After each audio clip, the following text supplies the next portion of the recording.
আসসালামু আলাইকুম রহমতুল্লাহি ওয়া বারাকাতুহু। দেখেন কীভাবে অল্প মানুষই বিল্ডিং তৈরির পিলারগুলো বানানো হচ্ছে।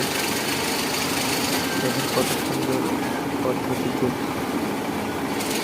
বিল্ডিং তৈরির মশলা তৈরি করা হচ্ছে।